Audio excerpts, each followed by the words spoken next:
Hello, welcome back to this month's coffee break with the Art Club. I'm Megan, the new host, taking over for Heidi as she is traveling around as things are opening up again after COVID. Crazy. But we're really excited to have Leap with us today, um, talking about how to deliver options to your customers via technology. So, Stephen, do you want to introduce yourself and give just a little introduction to Leap for everybody? Yep. So my name's Steve Stencil. I used to be an in-home sales rep selling primarily roofing. We did exterior remodeling, but a big focus on roofing, like 70–80% of what I sold was roofing. I worked for that company for a little over 7 years, about 7.5 years. And after, I don't know, probably about a year in of doing in-home sales, I started like building an Excel spreadsheet that a lot of contractors I meet today still use an Excel spreadsheet to work up their price, to calculate the price of different options and finance options, et cetera. And I did computer programming as a hobby, something I picked up a little bit in school, and then started reading some books and whatnot. And then eventually I replaced the functionality of my spreadsheet in an iPad app. And as over the course of years of running appointments, I would run into different scenarios and things that I felt that I can make technology, kind of automate or at least make my life easier. So I would just tinker for fun, and I ended up building an app. Kind of like you feel like I did it on accident, but not really. I mean, it was definitely on purpose. It just evolved over time to be something that I never pictured in the beginning when I started it. And then eventually the company that I worked for started using the app. They adopted it. I seen how it completely changed their business. To this day, they use the application. I started getting requests from other sales reps who had once used the app and went to work for somebody else. So they would reach out to me asking if they could, bring what they were using at the company I worked for to the new company they're working for. The first couple I, turned down, and then after a while I was like, hey man, if I don't turn this thing into a business, somebody else is going to do it, because there's no way the industry can keep going the way that it's going. Technology has changed everything else. Home improvements is one of the last things that's being changed. And that's actually where we got our Sure. name, Leap, converting, contractors going from like the old fashioned way of doing things to this new, techie way of doing things. It's a big transition. And that's actually where our name came from. So we made it a business, and now we have like over 8,000 users across the United States and Canada that use it every single day. Wow, my gosh. Well, that's really cool. I didn't know your founding story. So that's cool that it was accidental and it was out of necessity. Yeah, yeah. It was a famous quote: "Necessity is the mother of all invention." You know what I mean? So Hmm. that's really came out. And one of the things, like when we talk about Leap and we're pitching Leap to potential customers, is it's a unicorn in a sense. Like most people in the home improvement sales industry, especially roofing, for salespeople to last in the industry, like the I wouldn't say lifespan because they don't die, but the tenureship of a salesperson in the home improvement sales industry is usually kind of short. They'll either move on to other things, they'll go into Hmm. management, they'll start their own business, but most of the time it's relatively short. Like Yeah. when I was at work for a company in Maryland, and sales reps would turn over every 6 to 9 months. Now it was a aggressive, kind of like a Wow. boiler room type closing thing where we were doing one call closes. So it's not always the case. Obviously, every company is different, but the tenureship of sales reps usually isn't 7 years. They usually will Yeah. go on to do other things. So I was an anomaly as far as that sense. And then I was also a full stack developer. So I knew how to do sales. I was successful in sales. I knew all the ins and outs, knew how to close a deal. I knew how to provide options and narrow it down to one and close the deal. But I also knew how to build an app. You know what I mean? I knew about servers and stuff like that. And most of the time, like, I mean, that's a unicorn. Like, to get a sales rep to do it that long, and that sales rep can also build an app. I've talked to several contractors, fairly large companies too, who have spent in some cases hundreds of thousands of dollars trying to build a software platform that they can use for their organization so that they can scale it. But there's always a loss in communication where that contractor is talking to like a software developer, which is kind of like a project lead, and then the sales reps are trying to give stuff to them and what they need. But by the time it gets to the guy building it, they don't know what the end user is doing in the house, sitting at the kitchen table. So that was something like I cut all that middleman out. I was like, hey, I know overcoming an objection, providing multiple options, they wanted insurance, that is only going to pay for this much of the roof or, whatever. Like, how do I account for these types of things in technology? I understood it from top to bottom, to where if somebody else was trying to build that, they would have to try and translate all of that of what happens at the kitchen table all the way down to this is the piece of software that we need to be able to, help me with that task. So that's really like when you get into Leap and you're using it and you see all the little intricacies that it does, that a lot of that was born out of, the person building it was sitting at the kitchen table using it. Yeah. Wow. That's Yeah. great. Yeah. So for some of our contractors here that, you know, haven't integrated, maybe they haven't integrated technology with their sales team yet, or Mhm. they don't know anything about Leap. So like I know Leap is still has that app functionality, right? And also does it have desktop functionality? Yeah, so when you're using it in the home with the at the kitchen table with the customer, you're going to use Yeah. either your iPad or your iPhone, right? So it's an Apple-only So product, but cool. you'll use that with the homeowner. And then we have a whole back-end system. So everything you do at the kitchen table, whether you're an owner-operator or you have several sales reps out in the field across multiple states, like you can scale it up to as big or small as you want it. All the information that is done out in the field is communicated back to like a central system that's accessible from any device. So you can log into it with a computer, your iPad, your iPhone, it doesn't matter. But when you're actually working up the quote, sending the proposal, etc., you're going to use your iPhone or iPad to do that. Okay, very cool. Very cool. Yeah, Um, yeah. I have a question here. So how is tech making the job of the salesperson, you know, mocking up that proposal in the kitchen more efficient and effective? Yep. So like, yeah, So go ahead. this ties in a lot. So I'll give you more of the kind of like backstory, ties into like options, right? So Mm-hmm. when providing options to customers is something like, Leap didn't invent, like, it's like a industry practice. I always kind of like you compare it to like the iPhone or Apple products. Like they always have like a good, better, best type system, three different price points. You have like the 16 gigabytes is $300, but to in some cases quadruple the memory, it's only $100 more, and to double Mm-hmm. that is only $100 more. And most of the time, if you read sales books and just strategy of sales, most of the time they tell you to provide the customer with like three options, and then 9 times out of 10 they're going to go with the middle option. But Oh. one of the downsides to doing that, at least in home improvements, is managing that. Right. And we talk to contractors sometimes have 12, 13, 14 different options. And I tell them, I was like, look, it's cool like to provide your homeowner with all of those options, and you might think that you're doing the customer a service on doing that. However, it makes it that much harder for the customer to make a decision. A lot of our Oh. contractors, and everything I'm saying here is not like there's so many ways to skin a cat. You know what I mean? I'm just Mm-hmm. going to tell you from my experience, what I have done as a sales rep, the companies that I work for, and working with Leap and seeing contractors of all shapes and sizes. The ones Mm-hmm. who scale and really grow their business to be very big with, in some cases, multiple locations with, in some cases, hundreds of sales reps. Yeah. Um, the common theme is they will provide their homeowner with options, but it is a limited set of options.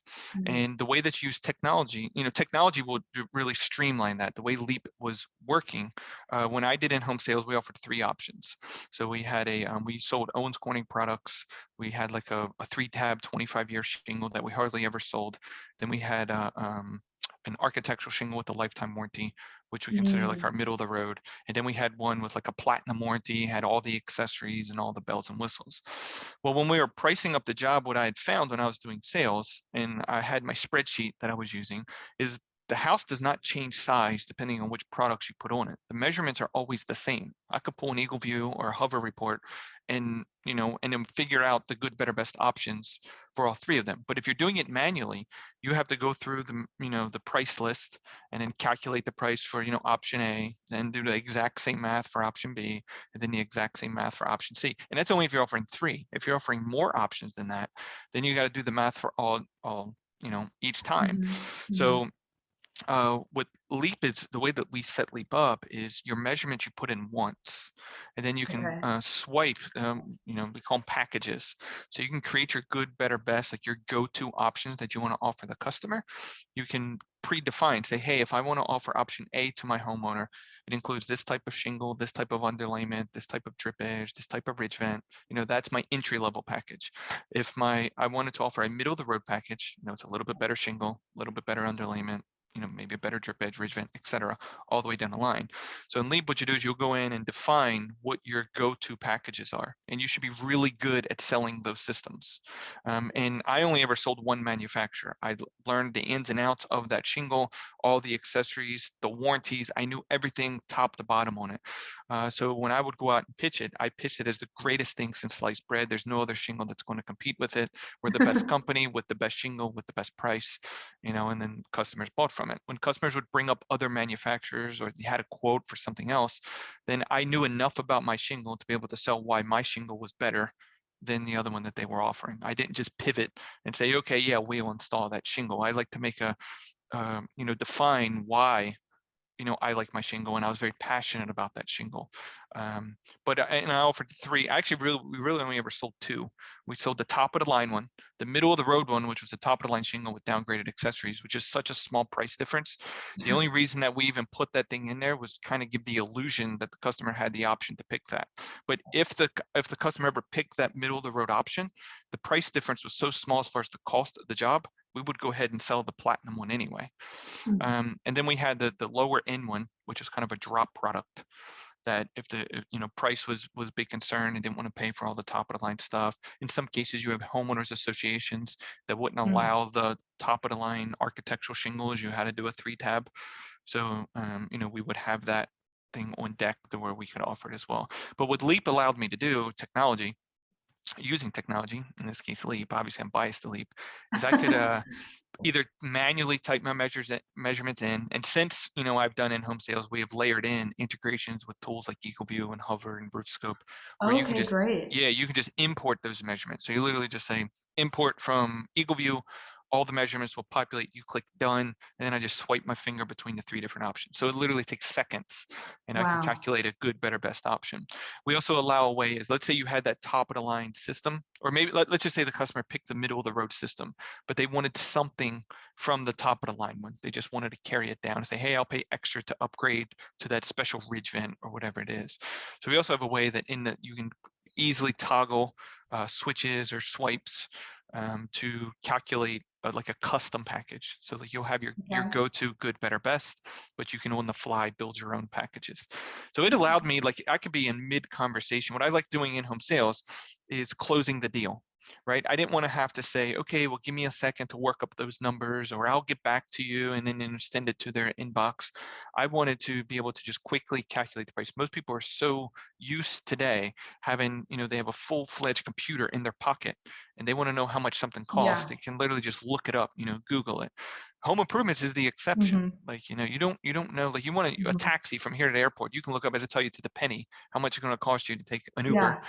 to the airport. You know what I mean? I have no idea how much my roof is going to cost. So when the guy comes out to my house and he wants to, and I want him to give me an estimate, I don't like I just moved to Florida actually, and we've been getting estimates to get various different things done to the house.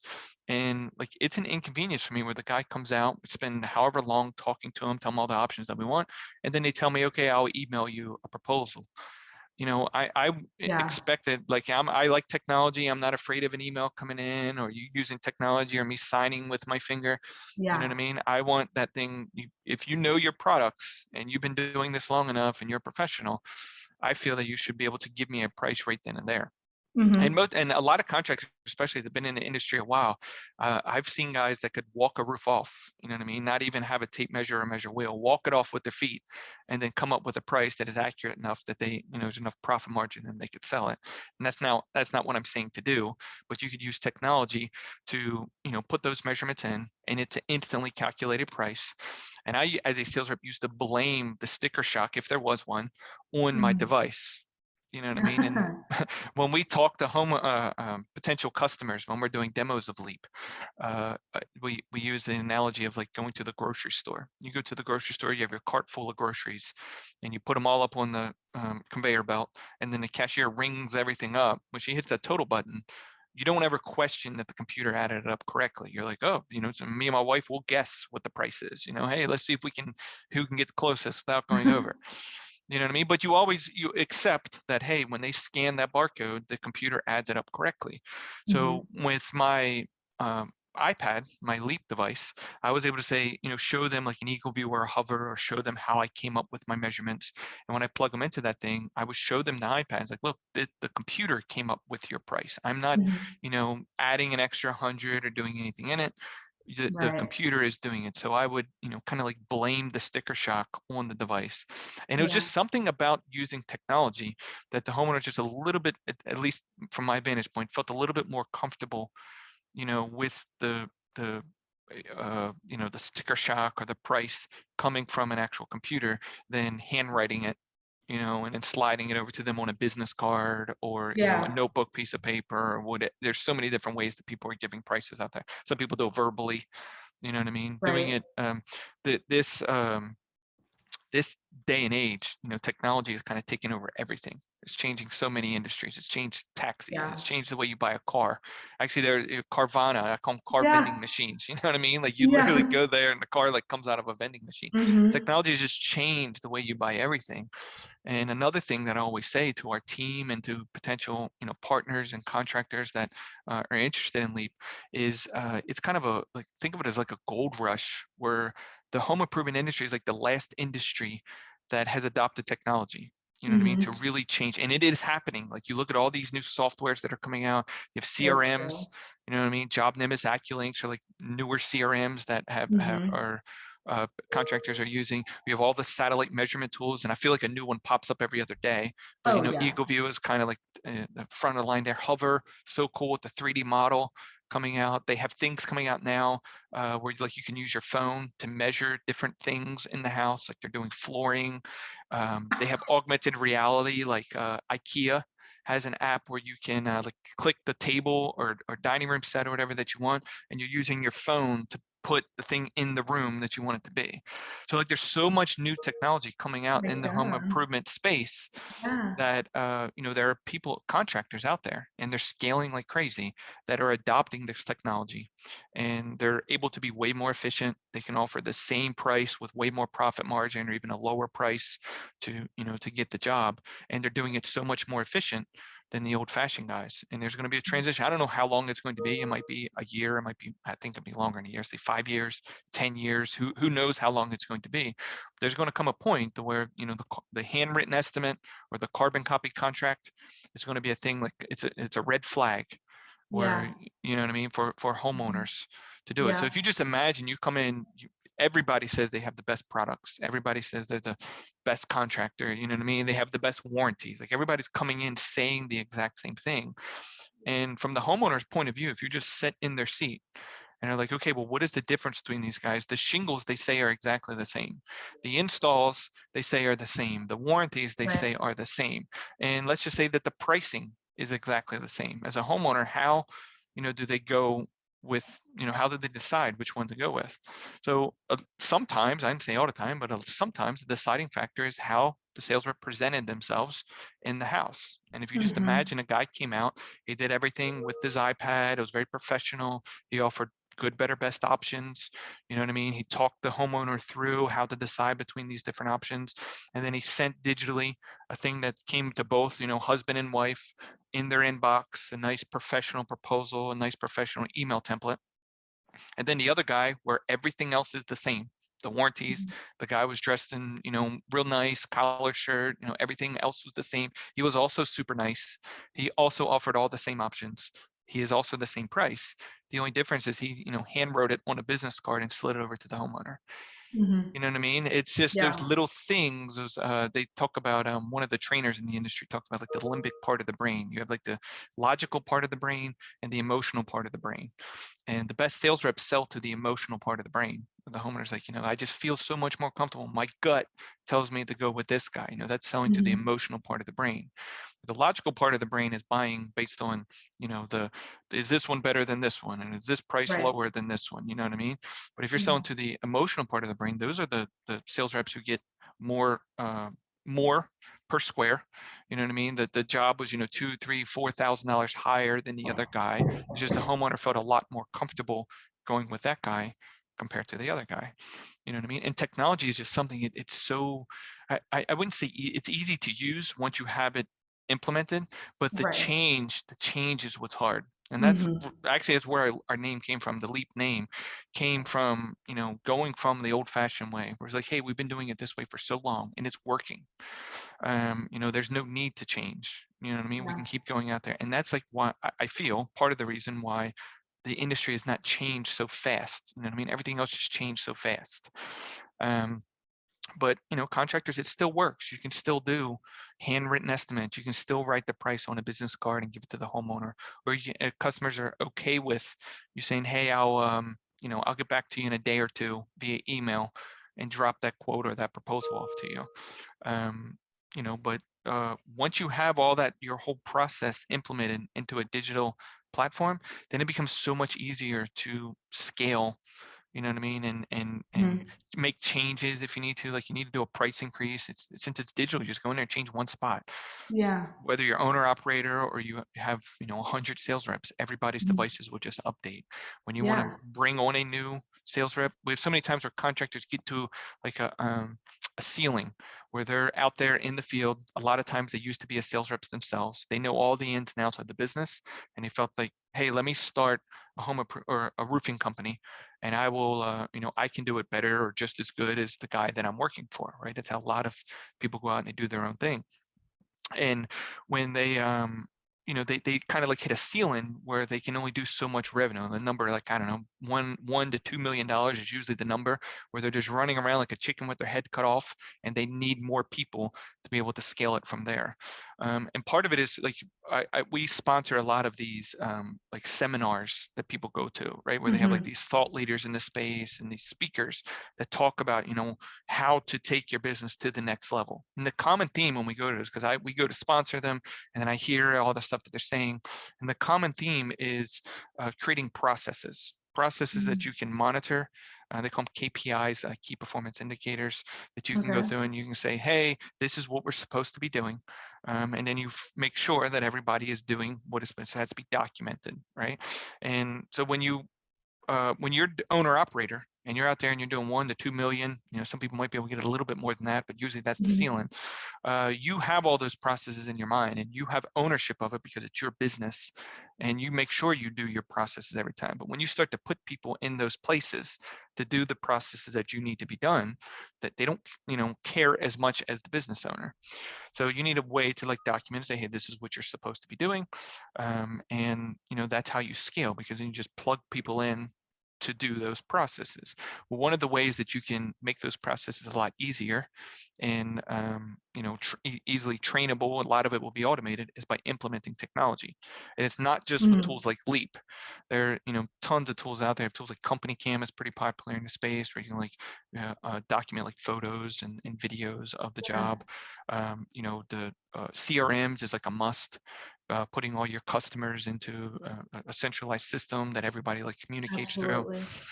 We delete plugs into those types of things, so we can integrate the field part, like out in the field, generating the estimates and the contracts and the proposals, and then we can communicate that all back to the office.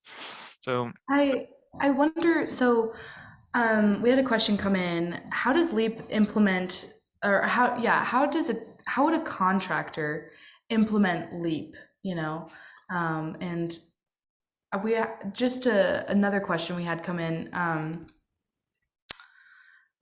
Does would have you seen that bringing in, so if a contractor were to bring in Leap or any new technology, does that tend to make their sales reps stay? mhm. Is that retaining people?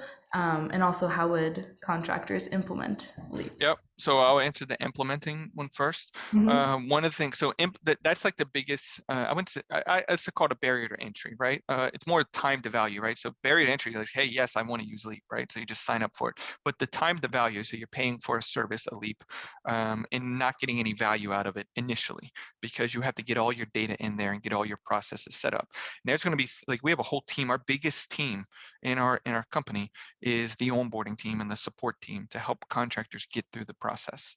So there's some things Yay. where, yeah, so there's some things that, like questions that we'll ask that a lot of contractors never even thought of, right? There's parts of the sales process that we have learned over the years and the thousands of companies that we have onboarded, of like best practices and what works. And, there's more than one way to skin a cat. So we'll give you options and then you have to decide on it. And you're really kind of putting your sales process through an audit when you're onboarding a software like Leap, because we're going to give you things that you're like, oh my God, that's exactly, that pain point that I had, or that cost me so much money last year, or whatever it was. And we have solutions to these types of things.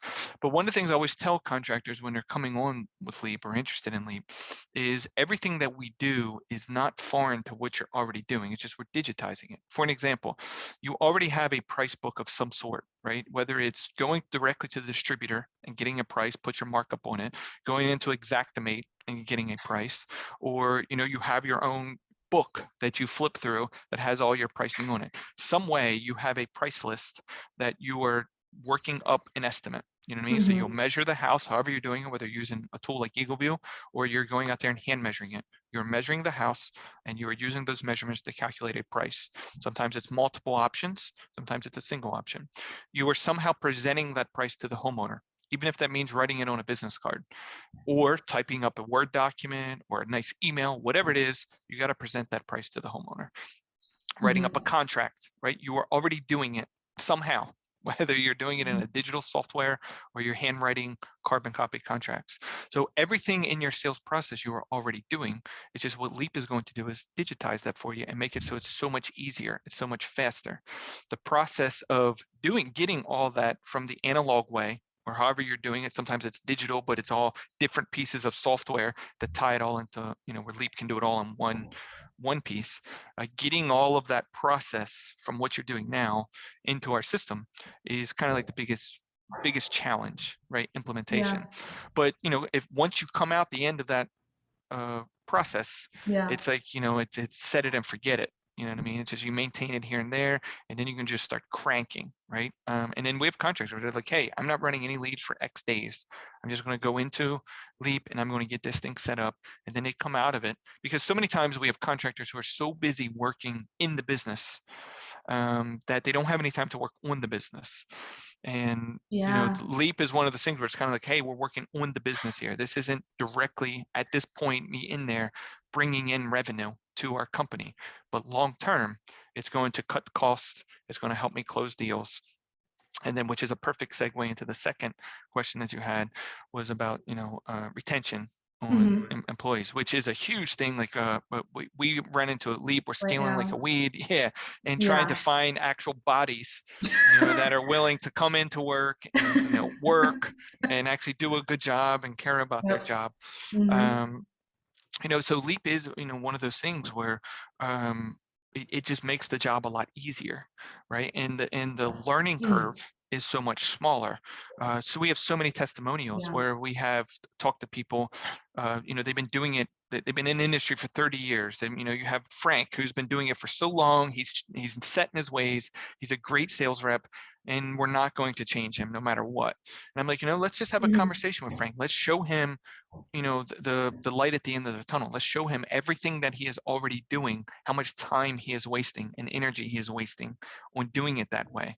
We're not asking him to change his sales process or the way he prices it or the way he presents it. We're just going to digitize the way that he does it, which is going to make his life a lot easier and make it, give him some time back. One of the best compliments that we ever received at Leap was a guy said that Leap gave him his weekends back, where he said he used to use his Ah, weekends to do all the, nuances that he didn't do that he couldn't do during the week because he was so busy running leads and doing the day-to-day of the business. He said Leap automated a lot of that and just gave him so much time back that he was able to go to the kids soccer game or little league game or whatever it is on the weekends, which I thought was that's really cool. great. So yeah, recruiting, it's just one of the things like, hey, you're working for such and such company now. You're doing it all the old-fashioned way. We have this tool here at Leap. We call Leap. Totally. Just audit, makes it recruiting. And then, guys, one of the things I think I started this webinar. I don't know if it was on the recording or not, but I was talking to you earlier about, oops, hold on, I'm getting a call. Let me mute it. No Is worries. the way that Leap got started. What it started initially as a hobby, where I was just creating it as I was running appointments, doing in-home sales. And the way that I kind of got the idea, like, hey, there might be a business here, is sales reps who used it went to work for other companies who didn't use it, and then they would contact me saying, hey, I want to, I don't want to do it the old-fashioned way. I want to do it the Leap way. You know what I mean? So that was just like a sticking point for them. I'm like, hey, man, there is a value there where they were using it, they seen the value, they went back to the old-fashioned way of doing it. And that's one of the things, like, once you get hooked on it, it's a positive for us, maybe it's a negative for anyone else, but once you start using the app and you get past the onboarding process, you'll never go back to the old way of doing things. Yeah. I love it. That is so fabulous. And it's really really cool for us to be able to share this with everyone. So thank you for sharing. That was like one of the best topics we've had yet. It was so interesting. And I think it's a really cool, horizon that we're finding ourselves, facing with technology and being able to use that as retention, recruitment for those able bodies that everyone's looking for. And then also, I love being able to provide the homeowners less options, because as someone that cannot make decisions very easily, that is just the best. Yeah. So yeah, that was like just another thing, like as far as options, like I used to try and make it as simple as possible for the homeowner, down to like we didn't even really pick out colors until we got to a contract, right? Oh, So so smart. there, yeah. So when we would sell the job, like I focused in on really one main product. When I would give the customer a price, it was good, better, best. I always tried to steer the customer to picking the middle one, right? As far as price and quality, because I didn't want Yeah, them to pick the lower end one as far as right. quality. So I wanted to pick them that they're willing to pay more for a better quality product, which most people will. And then, which also got me to get them to agree that the price point they're willing to, they don't want the cheapest price, you know what I mean? Because they want the better quality. And then what I would try and do is, as an incentive for them to purchase from me, is I would give them, because the price that I would give to the homeowner, the cost difference between my middle of the road and top of the line was a big jump, but the actual cost to me as a contractor was not that much. It's a couple $100 in some cases. So then what I would do is get them to pick the middle of the one quality, middle of the one price point, get them to agree that they want the better quality and they don't mind spending a little bit extra money to get it. And then as incentive for going with me, I would give them the top of the line one for that price. So then there's just that much more extra value there, where I would eat the little bit of cost difference, but there's enough profit margin into the deal to Yeah, sell it at the top of the line. And that's nothing that I invented. Like, that is yeah, something that is done across every industry and every product. You know what I mean? I go back to the iPhone, where they have the three different phones that you choose from with the different memory options on each. I guarantee you the cost difference to Apple for the little chip that doubles the memory each time, yeah. it's probably dollars, and $3-4 is probably what it cost them to do it. But they're selling it for $100 clip each time, you know what I mean? Because there's a value there. So you can do the same thing when you're providing options in roofing.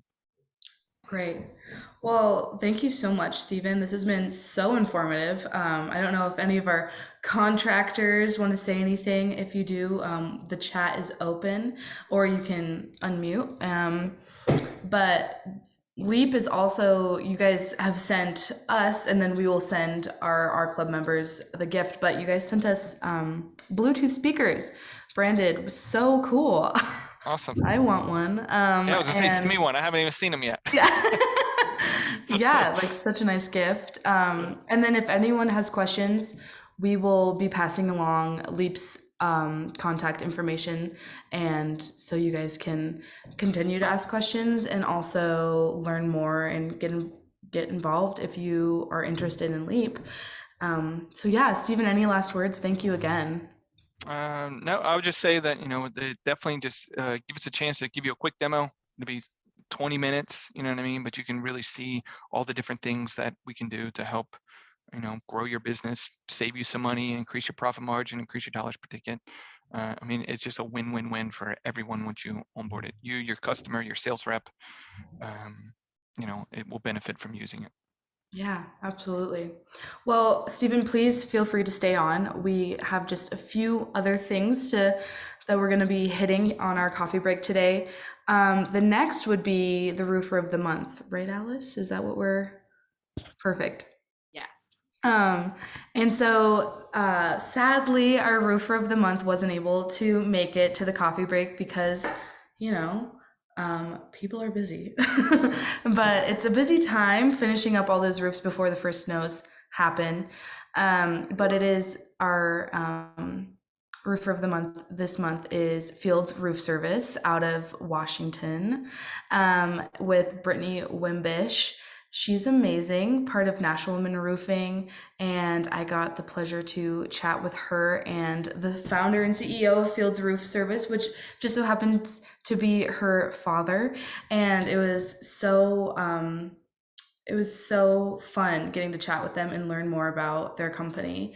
And it's a family owned and operated business, and Brittany will be the, I believe, third generation owner coming up in a few years. So very, very cool. And we're so honored to bestow the R Club Roofer of the Month title to Fields Roof Service this month. So a little round of applause for them.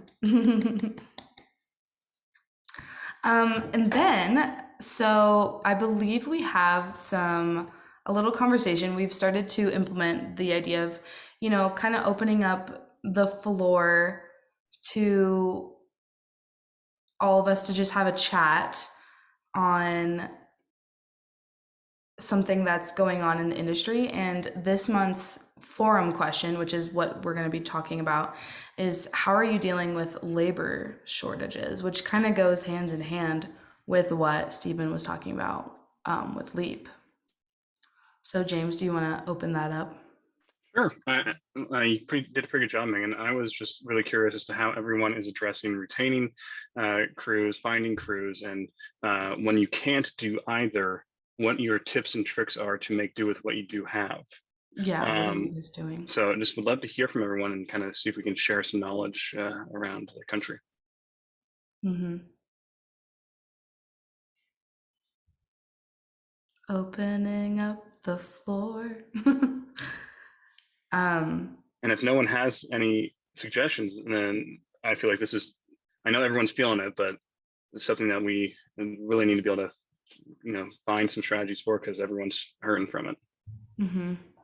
Right. Yeah, everywhere I look, there's somewhere, every storefront has now hiring signs, whether it's a roofing business or a restaurant or a laundromat. Everywhere is hiring. And I was just going to say, there is the question, how are you dealing with labor shortages, is in a forum on our website. If you'd rather type in a question or a solution that you found, it's always fun to have conversations with other contractors and see what other people are doing to combat that. Totally. Oh, here we go. Sherry. Oh, Sherry said, I wish I had some answers. Me too. My computer has no video or microphone. No worries, Sherry. Thank you just for coming and watching and listening. We really appreciate it. So thanks for being here. Well, on our agenda, we just have a few other things to announce. We have the upcoming coffee conversations on December 2nd, and that is going to be titled A Season of Roofing Giving. That was created by Heidi Ellsworth. It feels like a very Heidi title to me. But it's going to feature Trent Cotney, and we did this last year. But the whole day of the show, any donations made to the FRSA, Davis Memorial Foundation, CRCA, or the Roofing Alliance will be matched by Trent Cotney, and his consulting and attorney firms. And he will be on Coffee Conversations as well as representatives from those 4 foundations. And it's going to be really great. We're going to be learning about all their new initiatives for the new year, looking back at this past year, what they've done, and trying to raise some money for the roofing industry. So it'll be really fun. That's on December 2nd. And then we do have a RLW also with Cotney, but this time with Cotney Consulting and John Kenny. That's on December 1st, I believe. And then we have the MRCA recap. I believe that was last week already. And we have some videos up on YouTube. Heidi and Tim Ellsworth were there, and it looked like it was really fun. It looked like, there was a pretty good turnout, which is cool. And then next thing you know, it's December, and then it's the new year, and then it's IRE, which is what I know we're all looking forward to. So thank you all for coming. Any last words from anyone? I was just going to mention, since you just brought up IRE, our next coffee conversations for the month of December is with IRE, which will be really great, and we'll be, looking forward to IRE and more information about that. So that's exciting for next month.